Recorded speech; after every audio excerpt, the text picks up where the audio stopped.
حضرت عمر کے زمانے میں اسلامی حدود 23 لاکھ مربع میل تک پھیل گئی ہیں. ماوراء نہر کا علاقہ بھی فتح ہو گیا, ادھر آرمینیا تک پہنچے.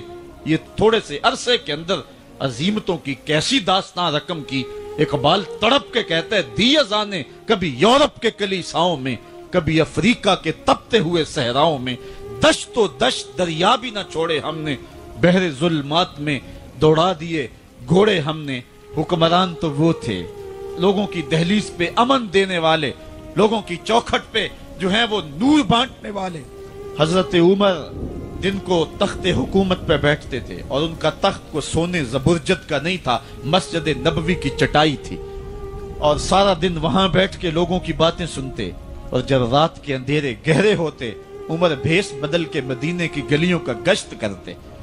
کہا تمہارے گھر سے دھواں نکل رہا ہے اور بچے رو رہے ہیں, ان کو کھانا کیوں نہیں دیتے؟ کہنے لگی عمر کی جان کو رو رہی. عمر کے پاؤں تلے سے زمین نکل گئے. کہا کیا ہوا؟ کہا 3 دن سے ہمارے ہاں کھانے کے لیے کچھ نہیں ہے. روزانہ بچے روتے ہیں اور میں ہنڈیا کے اندر پتھر ڈال کر کے نیچے سے آگ ڈالتی رہتی ہوں کہ بچے انتظار کر کر کے سو جائیں گے. کم بخت سو بھی نہیں رہے اور وہ پتھر پکیں گے بھی کیا, اور میں عمر کی جان کو رو رہی ہوں. حضرت عمر کا کلیجہ دہلنے لگا. فوراً پلٹے واپس بیت المال میں آئے, گھی کا ایک کنستر لیا, آٹے کی بوری لی, مرچ مسالہ جات بہت کچھ اٹھایا, اپنے کندھے پہ رکھا, بوری اپنی کمر پہ لا دی.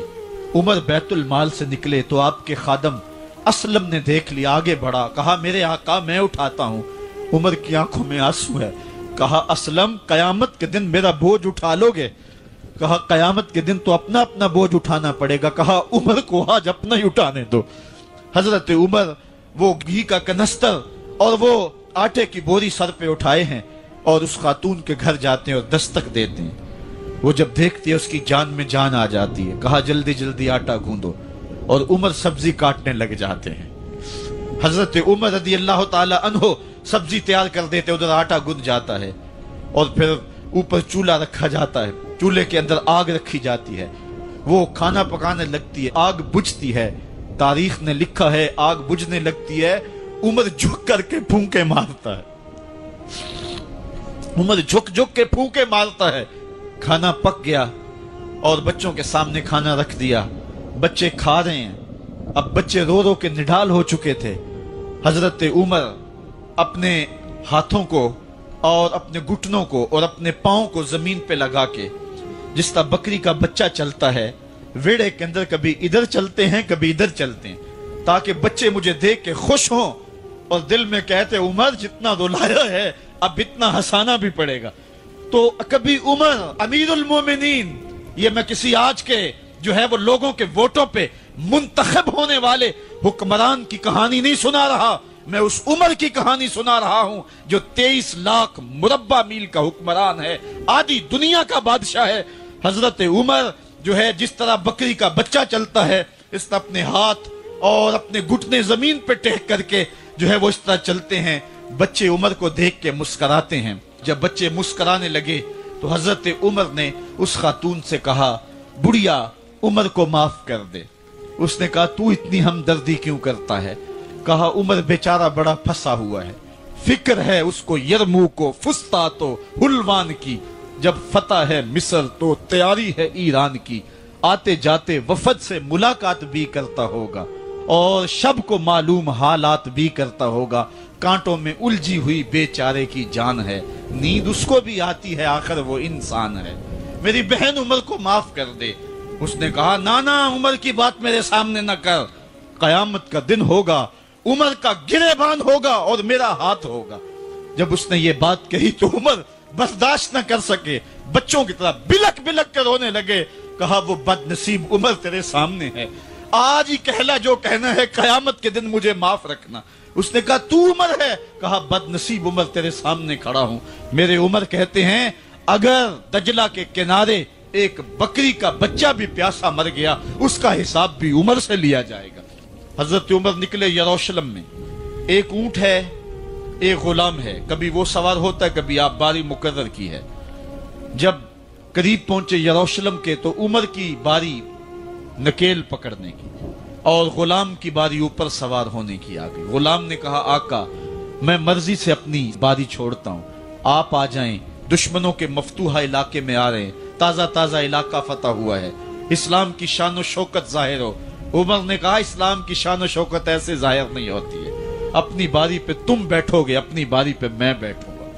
لوگ منتظر کھڑے ہیں، دور سے جب دیکھا کہا اس کی ہیبت سے کانپتے تھے ہم، یہ تو کوئی حبشی لگتا ہے، رنگ کالا ہے، ہونٹ موٹے ہیں، اس سے تو زیادہ حسین اس کا غلام ہے جو آگے آگے چل رہا ہے۔ حضرت ابو عبیدہ نے کہا دھوکہ کھا رہے ہو، ہمارا آقا وہ نہیں ہے جو اونٹنی کے اوپر سوار ہے، ہمارا آقا وہ ہے جو لگام تھامے آگے آگے چل رہا ہے۔ حضرت عمر رضی اللہ تعالیٰ عنہ کو آگے بڑھ کے جابیہ کے مقام پہ حضرت ابو عبیدہ بن جراح نے استقبال کیا، تو حضرت عمر آگے بڑھے اور انہوں نے آگے بڑھ کر کے حضرت ابو عبیدہ کے دونوں کندھوں پہ ہاتھ رکھا، اور سنو حضرت عمر نے کیا کہا لا الہ الا اللہ انا کنا اذل قوم فاعزنا اللہ بالاسلام، کہا کہ لا الہ الا اللہ، اے ابو عبیدہ بن جراح ہم ایک ذلیل قوم تھے اور اللہ نے ہمیں اسلام کی وجہ سے عزت عطا کی ہے، اور میں تمہیں ایک تاریخ ساز بات کہنے لگا ہوں، اور وہ یہ ہے کہ جب تک ہم اس عزت والے اسلام کے دامن کو تھامے رہیں گے ہماری عزت قائم رہے گی، اور جب اسلام کے علاوہ کسی اور جگہ سے عزت ڈھونڈیں گے تو رسوا کر کے رکھ دیے جائیں گے۔ یہ ہے وہ خلاصہ جو حضرت عمر نے امتوں کے عروج و زوال کا بیان کیا ہے۔ اس امت کو جو خیرات ملی ہے تخت و تاج کی، وہ پینٹاگون سے نہیں ملی، وہ واشنگٹن سے نہیں ملی، وہ وائٹ ہاؤس سے نہیں ملی، وہ محمد عربی کے جوڑوں کا صدقہ ملی ہے۔ اس لیے جب ہم نے اسلام سے انحراف کیا، پاکستان حاصل کیا گیا تھا، پاکستان کا مطلب کیا؟ لا الہ الا اللہ، ہم نے اس نعرے کو چھوڑ دیا ہوا ہے، ہم نے انحراف کر دیا ہے۔ آج ہماری نظریں مغرب کی طرف لگی ہیں کہ تخت و تاج اس سے نصیب ہوتے ہیں، اور دنیا کے اوپر ہم رسوا ہو کے رہ گئے۔ ہماری پستی، ہماری زبوحالی، ہماری ذلت کا سبب یہ ہے کہ جس جگہ سے ہمیں عزت ملی تھی ہم نے وہ مرکز ہی چھوڑ دیا ہے۔ اس مرکز حیات کو، اس مرکز زندگی کو، اس مرکز عزت کو ہم نے چھوڑ دیا ہے، اور دنیا کے اوپر ہم رسوا ہو رہے ہیں۔ انہی حضرت عمر کی کہانی ہے۔ وادی تہامہ سے گزر رہے تھے کہ بچوں کی طرح بلک بلک کے رونے لگے۔ کہا عمر جوان آدمی ہو اور بچوں کی طرح بلک کے رو رہے ہو؟ کہا تم نہیں جانتے، مجھے بچپن کی کہانی یاد آ گئی۔ کہا کیا کہانی ہے؟ کہا یہی عرض تہامہ تھی، میرے باپ خطاب نے مجھے 5 اونٹ دیے تھے، کہا انہیں لائن میں کھڑا کرو سیدھا، میں آگے والا سیدھا کرتا تھا، پیچھے والا ٹیڑھا ہو جاتا، پیچھے والا سیدھا کرتا، آگے والا ٹیڑھا ہو جاتا۔ میرے باپ خطاب نے مجھے بڑا مارا۔ کہا ایک عرب کے بیٹے ہو کے تم سے 5 اونٹ لائن میں کھڑے نہیں ہوتے؟ کہا ایک زمانہ عمر پہ وہ تھا کہ اس سے 5 اونٹ لائن میں کھڑے نہیں ہوتے تھے، اور آج شرق سے لے کر غرب تک 23 لاکھ مربع میل کی حکمرانی اور انسان بھی لائن میں کھڑے ہیں۔ یہ محمد عربی کے جوڑوں کا صدقہ نہیں ہے تو اور کیا ہے؟ عمر سے تو 5 اونٹ لائن میں کھڑے نہیں ہوتے تھے۔ تو یہ عزتیں، یہ تخت و تاج، یہ حکومتیں ہمیں حضور کی دہلیز سے ملی ہیں۔ جب ہم نے اس دہلیز کو چھوڑ دیا تو دنیا کے اوپر رسوا ہو گئے اور ذلیل کر کے رکھ دیے گئے۔ ہماری اخلاقی پستی اور زبوحالی نے ہم کو کہیں کا نہیں چھوڑا ہے۔ دامن رسالت ماب کو چھوڑ دیا ہے، پھر رسوائیاں مقدر نہیں ہوں گی تو کیا ہوں گی؟ آئیے ابھی بھی موقع ہے، توبہ کا دروازہ بند نہیں ہوا، رب سے بھی معافی مانگ لیں۔ گنبد خضرا کے مکین کے حضور بھی ہاتھ جوڑ کے کہیں چھوڑ کے آپ کا دامن رحمت، آقا ہم سے بھول ہوئی، کھو دی اپنی قدر و قیمت، آقا ہم سے بھول ہوئی، دیکھ ہماری آنکھ بچولی، اپنے سینے اپنی گولی، بھول گئے ہم درس اخوت، آقا ہم سے بھول ہوئی، دنیا کے ٹھکرائے ہوئے ہیں تیرے در پہ آئے ہوئے ہیں، کھول دے اپنا باب رحمت، آقا ہم سے بھول ہوئی۔ حضرت عمر رضی اللہ تعالیٰ عنہ جب ایمان لائے تو آپ نے ایک ایک کافر کے گھر کے دروازے پہ کھڑے ہو کے کہا کہ تم کمزوروں کو مارتے تھے، میں تمہیں بتانے آیا ہوں میں محمد عربی کا نوکر بن گیا۔ بلکہ آپ نے اعلان کیا جس نے اپنی بیوی کو بیوہ اور بچوں کو یتیم کروانا ہو اور اپنے ماں باپ کی کمر کو جھکانا ہو وہ عمر کے مقابلے میں آئے۔ اللہ اکبر۔ زنیرہ نامی ایک خاتون تھی، بہت کمزور، راوی کہتا ہے کہ اس کی ہڈیوں میں گودا نہیں تھا، عشق رسول تھا، اور اس کا ظالم آقا اس کو مارتا ہے، اور جب مار مار کے تھک جاتا ہے، ادھر سے عمر آ رہے ہیں، یہ اسلام لانے کی پہلے کی کہانی ہے، ادھر سے عمر آ رہے ہیں، تو اس نے کہا عمر تم جوان آدمی ہو تو یہ چھوڑتی نہیں ہے اپنے نبی کا نام، ذرا تم آؤ۔ عمر کوڑا پکڑ لیتے ہیں، اسے مارتے مارتے مارتے تھک جاتے ہیں تو پانی پینے لگتے ہیں، تو کہتے ہیں مجھے تیرے پہ ترس نہیں آیا لیکن میں ذرا پانی پینے لگا ہوں، اور پھر گلے کے اندر ڈال کر کے کوڑا اس کی رسی کو بل دیتے اور اس کی آنکھیں باہر نکل آتی اور کہتے ہیں بلا اپنے نبی کو جو تیری آنکھوں کی بینائی واپس کرے۔ اللہ اکبر۔ تو اس نے آسمان کی طرف منہ کر کے کہا مالک میں کبھی بھی آنکھوں کی بینائی نہ مانگتی، لیکن اب تیرے نبی کی عزت کا سوال ہے۔ آنکھوں کی بینائی واپس ہو جاتی ہے۔ زنیرہ کو بڑا مارا، آج عمر گلیوں میں آنکھوں میں آنسو ہیں اور عجیب دل بے تاب ہے، اور کہتے ہیں آؤ بھئی میں حضور کا غلام بن گیا ہوں، تمہیں بتانے آیا ہوں۔ زنیرہ نے موڑ کاٹا تو آگے عمر یہ آواز دے رہے تھے۔ زنیرہ ایک کونے پہ کھڑے ہو کے رو کے کہتی ہے عمر تم تو بڑے اس دن جوش و غضب میں تھے اور تم مارتے ہوئے تھکتے نہیں تھے۔ تو عمر نے کہا زنیرہ اس دن میں نے دیکھا نہیں تھا، اب میں محمد عربی کو دیکھ آیا ہوں۔ جنہ ویکھیا نہیں ہو کرن گلاں، جنہ ویکھیا نہیں ہو کرن گلاں، جنہ ویکھیا ہو تے بول دے، جڑے محرم راز حقیقت دے اور راز حقیقت کھول دے۔ تو حضرت عمر رضی اللہ تعالیٰ عنہ ایمان لائے۔ حضرت عبداللہ ابن مسعود رضی اللہ تعالیٰ عنہ فرماتے ہیں کہ حضرت عمر کا ایمان لانا مسلمانوں کے لیے عزت کا سبب تھا، ان کا ہجرت کرنا مسلمانوں کی نصرت تھی، اور ان کی خلافت مسلمانوں کے لیے رحمت۔ حضرت عمر رضی اللہ تعالی عنہ وہ ہیں کہ میرے حضور نے فرمایا لوگوں جب نیک لوگوں کا ذکر کرو تو میرے عمر کا تذکرہ ضرور کیا کرو۔ میرا عمر وہ ہے کہ جب وہ ایک سمت سے آ رہا ہو، ایک گلی اور بازار سے آ رہا ہو تو شیطان بھی آ رہا ہو، عمر کو دیکھ کے راستہ تبدیل کر لیتا ہے۔ حضرت عمر رضی اللہ تعالی عنہ کی طبیعت کے اندر جو جاہ و جلال تھا، طبیعت کے اندر جو سختی تھی، وہ اسلام کے اندر آ کر بھی قائم رہی، اور آپ نے وہی سختی، وہی جاہ و جلال جو پہلے مسلمانوں کے خلاف تھا، اب کفار کے خلاف، منافقین کے خلاف حضرت عمر کی طبیعت کے اندر وہ جوش و خروش بدستور موجود ہے۔ لیکن جس دن آپ خلیفہ بنے تو اس دن آپ نے ممبر پہ چڑھ کے جو خطبہ دیا اس میں کہا لوگوں میں سخت اس لیے تھا کہ رسول اللہ نرم تھے، پھر میں سخت اس لیے تھا کہ حضرت ابوبکر صدیق نرم تھے، اب میں تخت خلافت پہ بیٹھا ہوں، اب میری سختی جو ہے وہ نرمی میں تبدیل ہو گئی، صرف فاسقوں، فاجروں اور باغیوں کے لیے میں سخت ہوں، باقی تمہارے لیے نرم ہوں۔ سب سے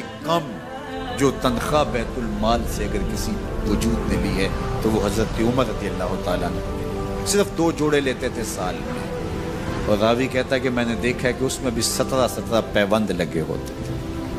حضرت عمر رضی اللہ تعالیٰ عنہ کا طرز زندگی، آپ کا انداز معاشرت اور آپ کا انداز خلافت، ہر لمحہ آپ کی زندگی کا اٹھا کے دیکھیے کتنی مرتبہ قرآن حضرت عمر کی رائے کے مطابق نازل۔ اللہ تعالیٰ جل شانہ نے ان کو صاحب الہام بنایا تھا۔ ہر امت میں کوئی صاحب الہام ہوتا ہے، حضور کی امت کا صاحب الہام حضرت عمر رضی اللہ تعالیٰ، اور آقا کریم نے انہیں اپنا وزیر قرار دیا۔ فرمایا میرے 2 وزیر آسمانوں میں ہیں، 2 وزیر زمینوں میں ہیں، آسمانوں کے وزیر جبرائیل اور میکائیل ہیں، اور زمین کے وزیر ابو بکر اور عمر رضی اللہ تعالی عنہما۔ ایک دن حضرت عمر بیٹھ کے رو رہے تھے تو کسی نے کہا حضرت رو کیوں رہے ہیں؟ فرمایا کہ میں اس لیے رو رہا ہوں کہ فلاں پل سے بکریاں گزری ہیں، تو پل کے اندر شکستگی تھی، ٹوٹا ہوا تھا پل درمیان میں، اس میں ایک بکری کی ٹانگ ٹوٹ گئی ہے، تو میں ڈرتا ہوں کہ میرا رب یہ نہ پوچھے کہ عمر تو نے پل صحیح تعمیر نہیں کروائے تھے کہ ایک بکری کی ٹانگ کیوں ٹوٹی ہے۔ یہ ہیں حضرت عمر رضی اللہ تعالی عنہ۔ اللہ اکبر۔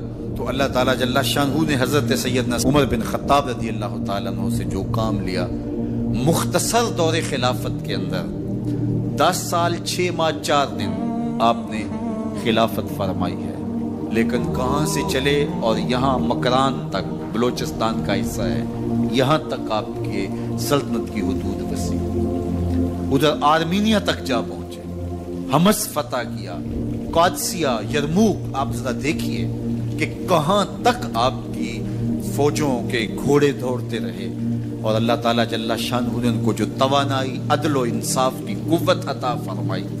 اللہ اکبر، جب زمین پہ عدل کیا ہو تو زمین بھی حکم مانتی ہے، اور حضرت عمر وہ تھے جن کا حکم ہوائیں بھی مانتی تھی، زمین بھی مانتی تھی، جن کا حکم جو ہے وہ آگ بھی تسلیم کرتی تھی اور دریا بھی ان کا حکم مانا کرتے تھے۔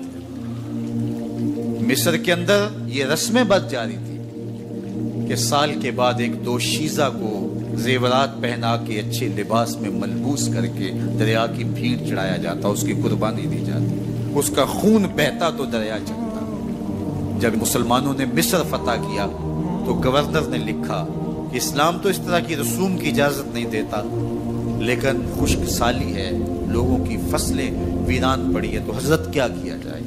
تو حضرت عمر رضی اللہ تعالیٰ عنہ کاغذ کے ٹکڑے پہ لکھتے ہیں بسم اللہ الرحمن الرحیم، مصر کے نیل کی جانب عمر کا خط لکھتے ہیں، اے نیل اگر تو اللہ کے حکم سے چلا کرتا ہے تو چل، ورنہ ہمیں تیرے چلنے کی کوئی حاجت نہیں۔ اور قاصد کو کہا یہ خط لے جاؤ اور جا کے دریائے نیل میں پھینک دو۔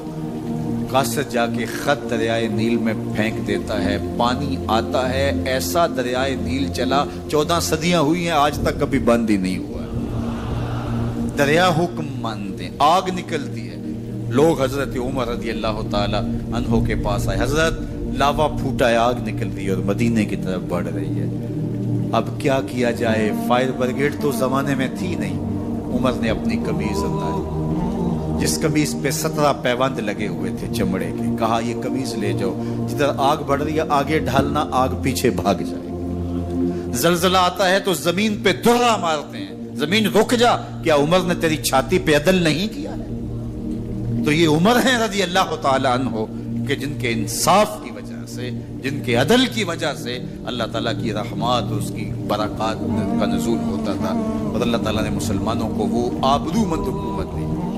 کائنات کی تاریخ کے اندر ایسی حکومت آپ نے نہیں دیکھی ہوگی جو حضرت عمر نے حکومت کی ہے۔ اللہ اکبر، فرمایا فرات کے کنارے پہ ایک کتا بھی پیاسا مر گیا تو اس کا حساب بھی عمر سے ہوگا۔ باہر سے سفیر آتا ہے اور آ کے پوچھتا ہے کہ میں امیر المومنین کے، مسلمانوں کے حکمران کے محل میں جانا ہے، تو مسکرا کے کہتے ہیں ہمارے امیر کا تو کوئی محل نہیں ہے۔ کہا کہاں ہے تمہارا امیر؟ کہا مسجد نبوی میں ہوگا یا بیت المال کی اونٹوں کی دیکھ بھال میں لگا ہوگا۔ وہ جب گئے تو مسجد میں نہیں ہے، اللہ اکبر، وہاں گئے تو وہاں بھی نہیں ہے۔ پھر کیا دیکھتے ہیں کہ عمر رضی اللہ تعالی عنہ جنت البقیع کے پاس ایک درخت کے نیچے اینٹ کا سرانہ رکھ کے سوئے ہوئے، تو اس نے کہا عمر تو نے عدل کیا ہے، تجھے کچی اینٹ پہ بھی نیند آ گئی، ہمارے حکمرانوں نے انصاف نہیں کیا، اور وہ بند اور محفوظ کمروں کے اندر بھی سکون اور چین کی نیند نہیں سو سکتے۔ حضرت سیدنا عمر رضی اللہ تعالیٰ عنہ نے اس طرح ان امور سلطنت نبھائے۔ آپ دن کو لوگوں کی دیکھ بھالی کرتے، لوگوں کی ضروریات سنتے سمجھتے، اور جب رات پڑتی لوگ سو جاتے، عمر مدینے کی گلیوں میں پہرا دیتے۔ کائنات نے کوئی ایسا بھی حکمران دیکھا ہوگا؟ اللہ اکبر، وہ مجاہد جو مختلف محاذات پہ گئے ہوئے ہوتے، ان کے گھروں کی دیکھ بھالی کرتے، ان کی ضروریات کا خیال رکھتے، ان کی آبرو کا پہرا دیتے۔ راتوں کی تنہائیوں کے اندر حضرت عمر اٹھتے اور جا کے گشت کرتے، چکر لگاتے، دیکھتے کوئی آنکھ پر نم نہ ہو، مفلسی کا کسی گھر میں ماتم نہ ہو۔ عبداللہ ابن جدعان کے گھر کے قریب سے میرے حضور گزر رہے تھے کہ ابو جہل نے دیکھ لیا اور ہاتھ میں نوکیلا پتھر پکڑا اور حضور پہ حملہ آور ہو گیا۔ آقا کریم علیہ السلام نے کوشش کی کہ الجھاؤ پیدا نہ ہو، لیکن یہ اس بات پہ تلا ہوا تھا کہ حضور کو اذیت دے۔ اس نوکیلے پتھر سے حملہ آور ہو کے حضور کو گہرے زخم دیتا ہے، حتیٰ کہ حضور کے مبارک بدن سے خون بہنے لگ جاتا ہے۔ وہاں سے حضور سین حرم میں پہنچتے ہیں اور اللہ کے حضور سر بسجود ہو جاتے ہیں۔ حضور کے چچا حمزہ بن عبد المطلب ابھی اسلام نہیں لائے تھے، وہ شکار کھیل کے واپس آ رہے ہیں، اور جب وہ شکار کھیل کے آتے تھے تو بڑا اترا کے چلتے تھے۔ انہوں نے سنا کہ دو لونڈیاں آپس میں بات کر رہی ہیں۔ اس کو پتا ہوتا نا کہ اس کے بھتیجے کے ساتھ کیا سلوک ہوا ہے تو یہ کبھی بھی ایسی چال نہ چلتا، اس کی ٹوری کوئی اور ہوتی۔ تو رک گئے، قدم خود بخود ٹھہر گئے، رک کے پوچھا کیا ماجرا ہوا؟ کہا تمہارے بھتیجے کو ابو جہل نے مارا ہے اور اس کے نازک بدن سے خون بہتا رہا۔ وہ خاموش تھا لیکن اس نے جان بوجھ کے زیادتی کی اس پر۔ بس غصے میں بپھر گئے۔ سین حرم کے آس پاس قریش اپنی مسجدیں جمائے بیٹھے ہوتے تھے ٹولیوں کی شکل میں۔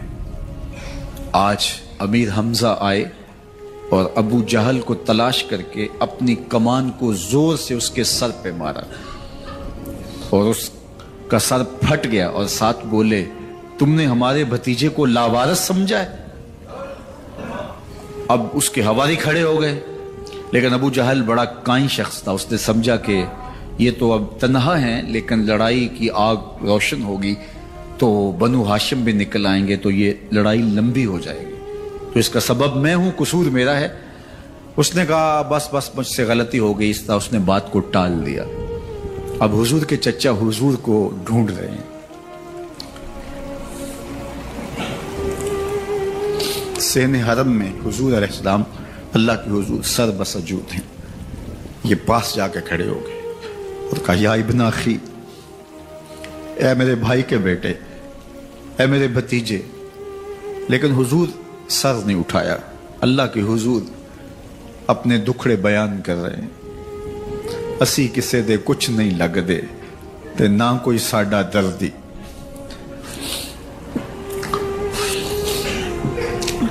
اللہ کے محبوب علیہ السلام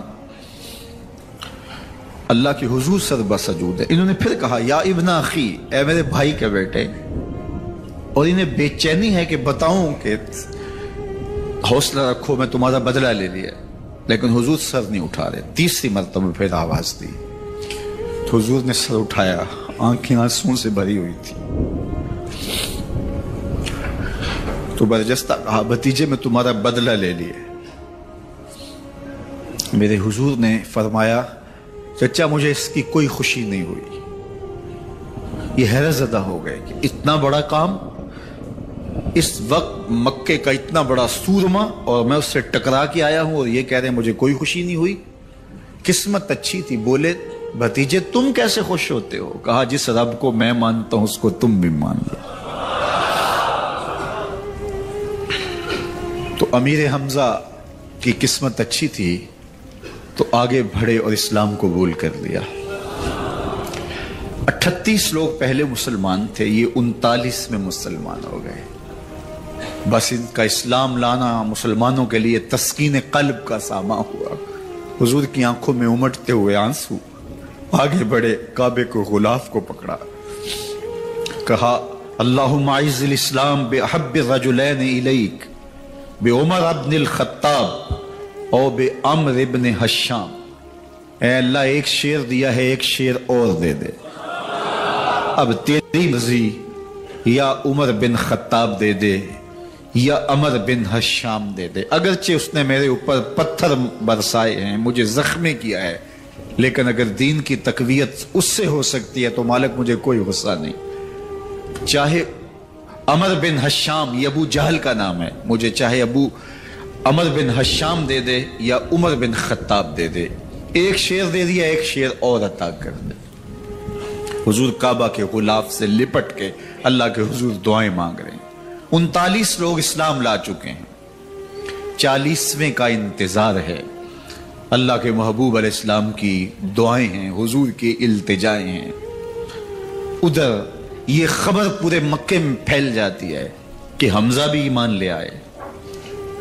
کفار پر سراسیمگی سی کیفیت پیدا ہو جاتی ہے کہ ہم تو سمجھتے تھے کہ یہ 2-4 لوگ ہیں، 10, 15, 20 لوگ جمع ہو جائیں گے، اور اس طرح کے لوگ بھی اگر ان کے ساتھ شامل ہو گئے تو ان کا راستہ نہیں روکا جا سکے گا۔ وہ سر جوڑ کے سوچنے لگے، ابو جہل کو کوسنے دینے لگے، اس نے کیوں یہ ظلم کیا کہ اس کا نتیجہ یہ پھر ہمیں بھگتنا پڑ رہا ہے، اس کے لیے کوئی تدبیر کرنی چاہیے، اس کے لیے کوئی حکمت سوچنی چاہیے۔ 26 سال کا نوجوان ہے، خطاب کا بیٹا ہے، نام عمر ہے، اپنے گھر کے اندر پیچ و تاب کھا رہا ہے کہ اگر یوں ہی اسلام پھیلتا رہا تو ہمارے بتوں کے خلاف اٹھنے والا یہ نظم اتنا پھیل جائے گا کہ روکنا مشکل ہو جائے گا، آباء و اجداد کی کہانیاں ختم ہو جائیں گی، یہ ایک نیا دین ایسے پنپتا رہا تو پھر اس کو روکا نہیں جا سکے گا، کون روکے؟ دل میں خیال آیا اس کا ایک ہی حل ہے کہ بانی اسلام کی زندگی کا چراغ گل کر دیا جائے، لیکن یہ اتنا بڑا کام کون کرے؟ سوچا خود کروں گا۔ اٹھتی جوانی اور یہ پہلوانی کا زمانہ تھا عمر بن خطاب کا، اعضاء میں توانائی، طبیعت میں جوش، تلوار حمائل کی۔ دوپہر کے وقت خیال آیا تو کڑکتی دوپہر میں چل پڑے۔ سنسان گلیاں ہیں، سخت گرمی ہے، لوگ دیواروں سے لگ کے چلتے ہیں اگر کوئی کسی کو کسی مجبوری کے تحت کہیں جانا بھی پڑے، لیکن یہ مست ہاتھی کی طرح اپنے ارادے کو عملی جامہ پہنانے کے لیے گھر سے نکل پڑتے ہیں اور اس انداز سے تلوار حمائل کیے ہوئے آگے بڑھ رہے ہیں۔ نعیم بن عبداللہ آگے سے آ رہے تھے، آنکھوں میں اترا ہوا نشہ دیکھا، کہانی سمجھ گئے، یہ بھی مسلمان ہو گئے تھے لیکن ابھی ایمان ظاہر نہیں کیا۔ کہا عمر کدھر کے ارادے ہیں؟ کہا بانی اسلام کا چراغ بجھانے جا رہا ہوں، یہ روز روز کی کہانی ختم کرنے جا رہا ہوں، آج حمزہ ایمان لائے ہیں، کل کوئی اور آ جائے گا، پھر اس تحریک کو روکنا مشکل ہو جائے گا۔ نعیم بن عبداللہ مسکرا کے بولے گھر کی خبر لی ہے؟ کہا کیا ہوا میرے گھر کو؟ کہا تمہاری بہن فاطمہ بھی اس محمد کی غلام بن گئی ہے، تمہارا بہنوئی سعید بن زید بھی اس کا نوکر بن گیا ہے۔ بس بپھر گئے، وہ جو غصہ تھا وہ ادھر منتقل ہو گیا، بہن کے گھر کا رخ کیا۔ جب دروازے پہ پہنچے تو اندر سے قرآن پڑھنے کی آواز آ رہی ہے، جو کہا گیا تھا، جو سنا تھا، اس کا یقین پیدا ہو گیا، زور زور سے دروازے کو کھٹکھٹانے لگے۔ بہن نے دیکھا کہ بھائی ہے، جو قرآن پڑھ رہا تھا اس کو چھپا دیا اور خود دروازہ کھولا، بس پیٹنا شروع کر دیا، مار مار کے سر پھوڑ دیا، خون بہ رہا ہے۔ جب سر پھٹ گیا تو فاطمہ بنت خطاب بولی عمر تم خطاب کے بیٹے ہو، میں بھی خطاب کی بیٹی ہوں، سن لو محمد کا دامن نہیں چھوڑو، جو کرنا ہے کرو۔ جب یہ تیور دیکھے تو عمر کی حیرت انتہا کو چھو گئی، یہ کون سی قوت ہے جس نے ایک عورت کے اندر یہ جذبے رکھ دیے؟ کہا اچھا بتاؤ تم کیا پڑھ رہے تھے؟ کہا تم ناپاک ہو، تمہیں نہیں دوں گی۔ کہا کیسے دو گی؟ کہا پہلے غسل کرو۔ عمر غسل کر رہا ہے، سودا لینے کے لیے بازار گئے، ہاتھ اس کے بکے جس کے خریدار گئے۔ عمر غسل کر رہے ہیں، غسل کر کے باہر آئے تو بہن قرآن لے آئی، وہ کھجور کی چھالیں، وہ چمڑے کے اوپر لکھا ہوا قرآن سامنے رکھ دیا۔ عمر پڑھ رہے ہیں طٰہٰ ما انزلنا علیک القرآن لتشقیٰ، اے 14ویں کے چاند محبوب، قرآن اس لیے نازل تو نہیں کیا تھا کہ تو مشقت میں پڑ جائے، محبوب رحمت کے دروازے کھل رہے ہیں، کرم نوازیاں ہونے والی ہیں۔ عمر پڑھتے گئے، آنکھوں کے بندن ٹوٹ گئے، آنسو آنے لگے، ٹپ ٹپ آنسو گرنے لگے، عمر رو رہے ہیں، بدن کانپ رہا ہے۔ آئے کس ارادے سے تھے، اب حالت کیا ہوئی جا رہی ہے۔ اپنی بہن سے کہا، بہنوئی سے کہا جس در کے تم غلام ہوئے ہو کبھی میں بھی اس در کا غلام نہیں ہو سکتا؟ عمر کی کہیں عمر نہ برباد ہو جائے، مجھے اس چوکھٹ پہ لے چلو۔ کہا چلو ہم اس دہلیز پہ لے چلتے ہیں۔ تلوار اسی طرح حمائل کی ہوئی ہے، حضور دار ارقم میں ہے، یہ اسلام کی پہلی درسگاہ ہے، حضرت ارقم کا گھر۔ مسلمانوں کی تعداد بہت تھوڑی، یہاں چھپ کر کے دین سیکھتے ہیں۔ حضور بھی وہاں تشریف فرما تھے، باقی اصحاب بھی وہاں تشریف فرما تھے، حضرت امیر حمزہ بھی وہاں تھے۔ دروازے کی درزوں سے دیکھا کہ عمر آ رہے ہیں، تلوار بھی حمائل کی ہوئی۔ صحابہ نے کہا عمر آ رہے ہیں، امیر حمزہ نے کہا کوئی پرواہ نہیں، آنے دو، اچھا ارادہ ہوا تو خوش آمدید کہیں گے، ارادہ اچھا نہ ہوا اس کی تلوار سے گردن کاٹوں گا۔ اللہ اکبر۔ جب دروازہ کھولا تو دو صحابہ نے بازوں سے پکڑ لیا، کندھوں سے۔ حضور نے فرمایا کندھے چھوڑ دو، کندھے چھوڑ دیے گئے۔ آقا کریم علیہ الصلوۃ والسلام نے ان کے گلے کے اندر جو کپڑا تھا اس کو پکڑ کے جھٹکا دیا، اسلم عمر، عمر اسلام لاؤ۔ اللہ اکبر۔ اور ساتھ حضور نے حضرت عمر کے دل پہ ہاتھ رکھے، اللہم اہد قلبہ، اللہ عمر کے دل میں ہدایت ڈال دے۔ بس یہ جملہ کہنے کی دیر تھی اور حضور کا ہاتھ پھرنے کی دیر تھی، اندر سے کفر دھلتا چلا گیا۔ اور عمر نے کہا اشہد اللہ الہ الا اللہ واشہد انک رسول اللہ۔ جب یہ پڑا کلمہ تو حضور کی زبان سے بے ساختہ نکلا، اللہ اکبر، اور صحابہ نے بھی اللہ اکبر کہا، اور اس زور سے کہا کہ مکے کی گلیاں گونجنے لگیں۔ اب عمر ایمان لانے کے بعد حضور کی خدمت میں حاضر ہو کے عرض کرتے ہیں حضور کیا ہم حق پہ نہیں ہیں؟ فرمایا ہم حق پہ ہیں۔ کہ اللہ کا دین سچا نہیں ہے؟ فرمایا اللہ کا دین سچا ہے۔ کہا کہ آپ اللہ کے سچے نبی نہیں ہیں؟ فرمایا میں اللہ کا سچا نبی ہوں۔ تو فرمایا پھر ہم چھپ کے نماز کیوں پڑھیں؟ کہا کہ عمر تم جانتے ہو حکمت ہے، اتنے جو ہے وہ ہماری تعداد نہیں، اور کفار کا جور و ظلم اور ستم۔ عرض کی حضور ہم کعبۃ اللہ میں جا کے نماز پڑھیں گے۔ مسلمانوں کی دو صفیں بن گئی، ایک صف کی قیادت امیر حمزہ کر رہے ہیں، ایک صف کی قیادت حضرت فاروق اعظم کر رہے ہیں، درمیان میں حضور چل رہے ہیں، اور روایات میں آتا ہے حضرت عمر چلتے جاتے ہیں اور ساتھ لا الہ الا اللہ پڑھتے چلے جا رہے ہیں۔ اور پھر جا کے وہاں پہنچے تو وہاں جو صنادید قریش تھے ان پر سختہ طاری ہو گیا۔ حضرت عمر رضی اللہ تعالیٰ عنہ جب ایمان لائے تو آپ نے ایک ایک کافر کے گھر کے دروازے پہ کھڑے ہو کے کہا، جب کوئی بھی شخص مسلمان ہوتا تو کفار اس کو مارتے، زود و کوب کرتے، ظلم کرتے، ستم کرتے، گھسیٹتے بازاروں میں، لیکن حضرت عمر ایمان لائے تو ایک ایک شخص کے دروازے پر کھڑے ہو کر کے کہا کہ تم کمزوروں کو مارتے تھے، میں تمہیں بتانے آیا ہوں میں محمد عربی کا نوکر بن گیا ہوں۔ بلکہ آپ نے اعلان کیا جس نے اپنی بیوی کو، بیوہ اور بچوں کو یتیم کروانا ہو اور اپنے ماں باپ کی کمر کو جھکانا ہو وہ عمر کے مقابلے میں آئے۔ اللہ اکبر۔ تو حضرت عمر رضی اللہ تعالیٰ عنہ ایمان لائے۔ حضرت عبداللہ ابن مسعود رضی اللہ تعالیٰ عنہ فرماتے ہیں کہ حضرت عمر کا ایمان لانا مسلمانوں کے لیے عزت کا سبب تھا، ان کا ہجرت کرنا مسلمانوں کی نصرت تھی، اور ان کی خلافت مسلمانوں کے لیے رحمت تھی۔ حضرت عمر رضی اللہ تعالی عنہ وہ ہیں کہ میرے حضور نے فرمایا لوگوں جب نیک لوگوں کا ذکر کرو تو میرے عمر کا تذکرہ ضرور کیا کرو۔